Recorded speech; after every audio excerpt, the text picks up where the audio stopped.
Hello student.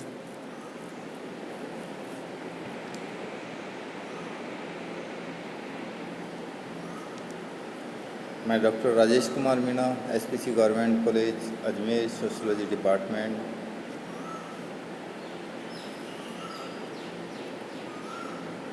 आज का जो अपना टॉपिक रखा गया है मेरे द्वारा वह उपकल्पना हाइपोथेसिस। उपकल्पना उपकल्पना को इंग्लिश में हाइपोथेसिस कहते हैं और इसके अनेक नाम हैं। जैसे इसको प्राकल्पना भी कह देते हैं, पूर्व कल्पना भी कह देते हैं, परिकल्पना भी कह देते हैं, प्राक कथन भी कह देते हैं। ये इसके उपनाम हैं, लेकिन लोकप्रिय जो इसका नाम है समाजशास्त्र में जो लिया जाता है वो उपकल्पना या इंग्लिश में इसको हाइपोथेसिस कहते हैं। जब भी हम कोई अनुसंधान करते हैं, सामाजिक अनुसंधान करते हैं, तो विषय समस्या से संबंधित हमें कुछ पूर्व कथन बनाने पड़ते हैं। ये कथन तार्किक कथन भी होते हैं और पूर्व चिंतन भी होता है, पूर्व कथन भी होते हैं। इन पूर्व कथन को साधारण भाषा में हम उपकल्पना कह सकते हैं। अनुसंधान करने से पूर्व विषय क्षेत्र जो हमारा है उससे संबंधित हम पूर्व कथन बनाते हैं। जैसे हम एक उदाहरण के रूप में एक पूर्व कथन मैं आपको बताऊं कि गंदी बस्ती में वेश्यावृत्ति की समस्या पाई जाती है। गंदी बस्ती में बाल अपराधी होते हैं। गंदी बस्ती में स्वास्थ्य की समस्या पाई जाती है। गंदी बस्ती में मूलभूत सुविधाओं का अभाव होता है। ये उपकल्पना है। विभिन्न प्रकार की ये उपकल्पना है। एक अनुमान लगाया है। जैसे बाल श्रमिकों का हमें अध्ययन करना है तो हम उपकल्पना क्या बनाएंगे कि चाय की होटलों पर, मेगा हाईवे की जो ढाबे हैं उन पर बाल श्रमिक काम करते हुए काम करते हैं, या चूड़ी उद्योग में बाल श्रमिक कार्य करते हैं, या हीरा उद्योग में बाल श्रमिक कार्य करते हैं, या ईंट भट्टा उद्योग में बाल श्रमिक कार्य करते हैं। तो ये कथन है, पूर्व कथन है, पूर्व चिंतन है। हमारे बाल श्रमिक हमारा अध्ययन का विषय है, उसको हमने कल्पना करी, पूर्व चिंतन करा। अब ये कथन कितना सत्य है, असत्य है, ये हम अनुसंधान करेंगे, उसके पश्चात ही स्पष्ट होता है। तो आज हम चालू करते हैं उपकल्पना हाइपोथेसिस।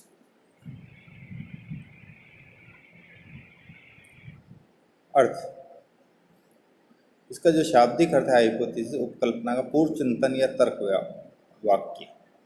इसकी जो परिभाषा दी है गुडे एवं हट ने के अनुसार, उपकल्पना भविष्य की ओर देखती है।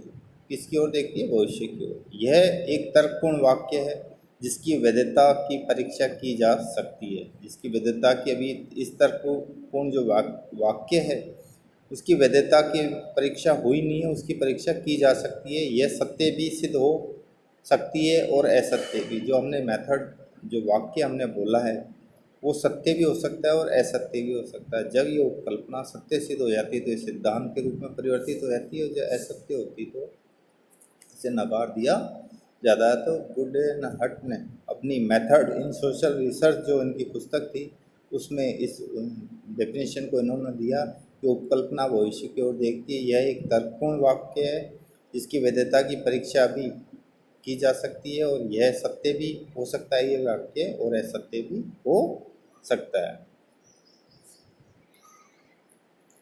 अन्य लोगों ने भी जो इसकी डेफिनेशन दी है, यह अर्थ जो हमारा निकलता है इन परिभाषाओं से, कि उपकल्पना एक ऐसा पूर्व विचार, पूर्व अनुमान या कल्पनात्मक विचार होता है जो कि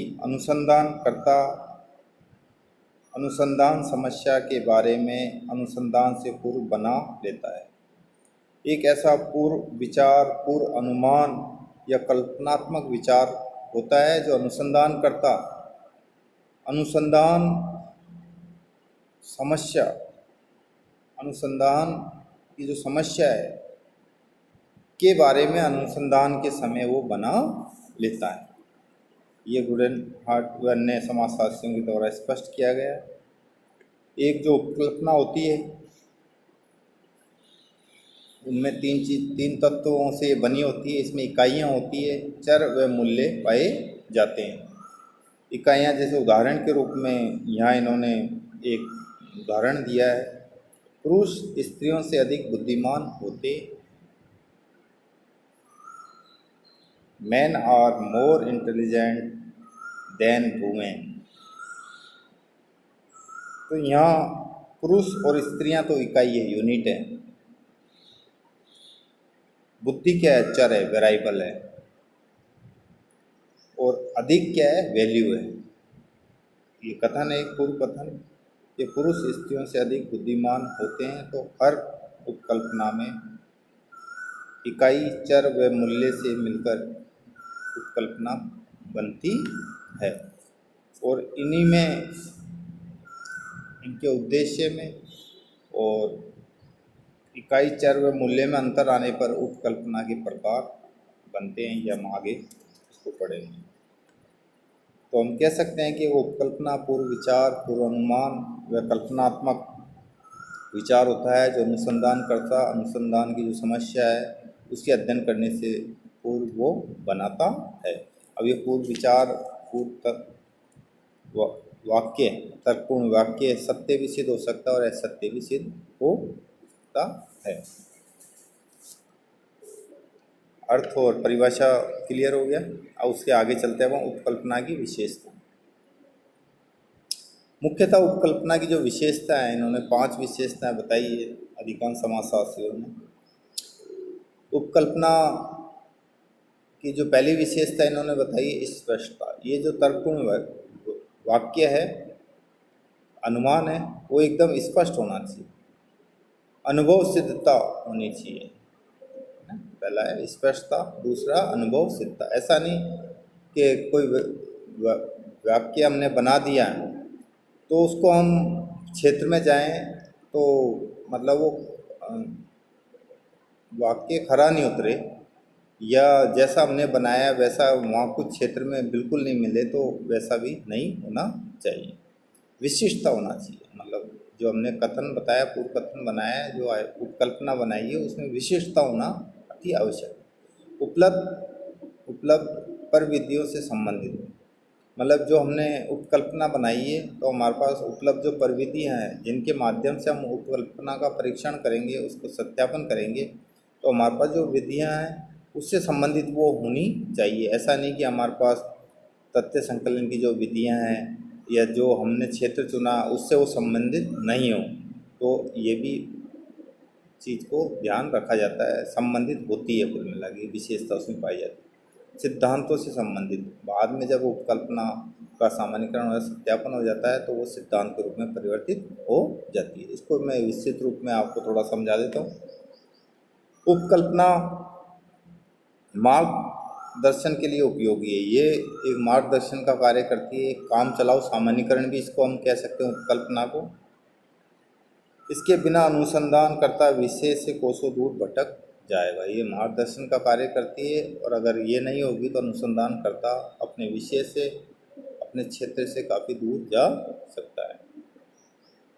ये तथ्यों पर आधारित अस्थायी हल है, मतलब ये तथ्यों पर आधारित एक अस्थायी हल है, जिसकी यह अस्थायी कथन है, सत्य होने पर ये सिद्ध हो सकता है।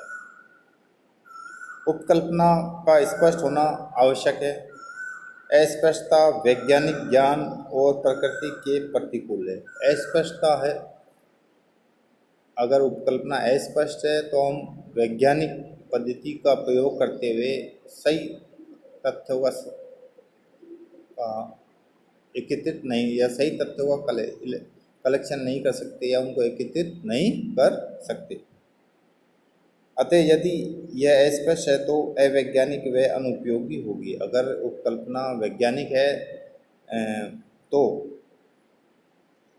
ये ज्ञान और प्रकृति के प्रतिकूल होगी, और अगर अवैज्ञानिक है तो ये ज्ञान और प्रकृति के विपरीत हो सकती है। इसलिए उपकल्पना एक मतलब उसमें जो गुण होना चाहिए वो एकदम स्पष्टता का गुण होना चाहिए। विशिष्टता इसका बड़ा लक्षण होता है उपकल्पना का। यदि ये सामान्य हुई तब निष्कर्ष पर पहुंचना संभव नहीं। अगर सामान्य उपकल्पना है तो हम निष्कर्ष तक नहीं पहुंच सकते। अतः यह अध्ययन विषय के किसी विशेष पहलू से संबंधित होनी चाहिए, तभी हम इसे, अन्यथा इस सत्य की जांच करना कठिन हो जाएगा। अगर अध्ययन विषय के विशेष पहलू से संबंधित नहीं है तो हम सत्य की जांच इतनी आसानी से नहीं कर सकते। अगला जो इन्होंने बताया, उपलब्ध पद्धतियों और साधनों से संबंधित होनी चाहिए। अगली जो विशेषता है उपलब्ध प्रविधियों से संबंधित, उसके बारे में बताया, उससे संबंधित होनी चाहिए। अगर ये संबंधित अन्यथा नहीं है तो उपयोगी सिद्ध नहीं होगी। अगर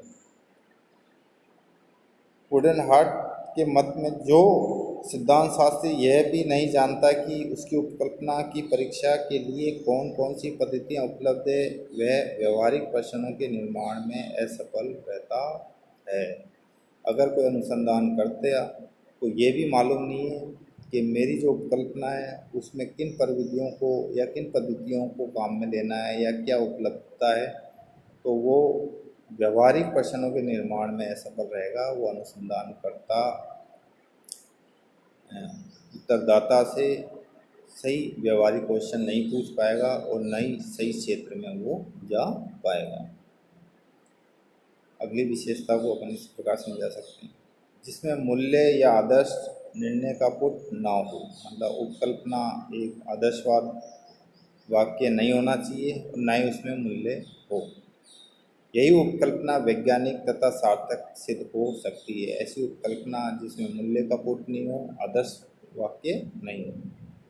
इसका अर्थ यह नहीं कि अनुसंधानकर्ता को आदर्श प्रस्तुत करने का प्रयत्न ही नहीं करना चाहिए, बल्कि इसका आशय यह है कि ऐसा आदर्श जिसका परीक्षण अवलोकन किया जा सके और जो परीक्षण करने का सही उत्तर हो। मतलब आदर्श वाक्य हो, आदर्श कथन हो, लेकिन उसको क्षेत्र में जाके उसका परीक्षण किया जा सके उस आदर्श वाक्य का, जब भी हम उसको उचित एक पूर्वानुमान या पूर्व कल्पना मानेंगे। अगली जो विशेषता है उसको विस्तृत रूप में, जैसे उपकल्पना प्राय अतिशयोक्तिपूर्ण भाषा में व्यक्त नहीं होती, इसमें प्रयोगशीलता का गुण होना चाहिए। उपकल्पना में अतिशयोक्ति नहीं होनी चाहिए, इसमें प्रयोगशीलता की मतलब जो वाक्य है उसको क्षेत्र में जाके हम उसको सत्य असत्य की उसका परीक्षण कर सके, ये गुण उस वाक्य में होना चाहिए। अगली है, यह समस्या के प्रमुख सिद्धांत से घनिष्ठ रूप से संबंधित हो। कल्पना की विशेषता होनी चाहिए कि वो समस्या के प्रमुख सिद्धांत है उससे वो जुड़ी हुई हो। उपकल्पना पूर्व निर्मित सिद्धांतों से संबंधित होनी चाहिए, ये भी उसमें गुण होना चाहिए।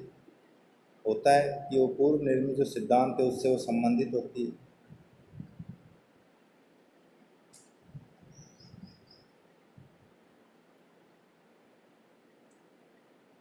अगली जो इसकी विशेषता है, उचित उपकल्पना द्वारा इकट्ठे किए जाने वाले तथ्य उपयोगी होते हैं। ये इसकी विशेषता है उपकल्पना की।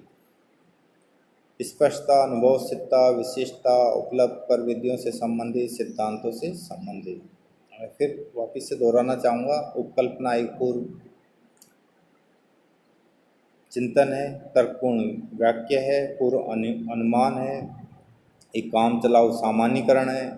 इतना हम शॉर्ट संक्षिप्त रूप में इसके लिए कह सकते हैं। वुडन हार्ट ने मेथड इन सोशल रिसर्च अपनी जो पुस्तक है उसमें बताया है कि उपकल्पना एक ऐसा वाक्य है, एक ऐसा चिंतन वाक्य है जो सत्य और असत्य हो सकता है। फील्ड में जाने पर उसके आधार पर ही उसका परीक्षण किया जाता है। इसकी 5 विशेषता बताइए: स्पष्टता, अनुभवसिद्धता, विशिष्टता, उपलब्ध प्रविधियों से संबंधित व सिद्धांतों से संबंधित। कल हम इसके उपकल्पना के आयाम बताएंगे। इस क्या है, क्या क्या इसकी आयाम है।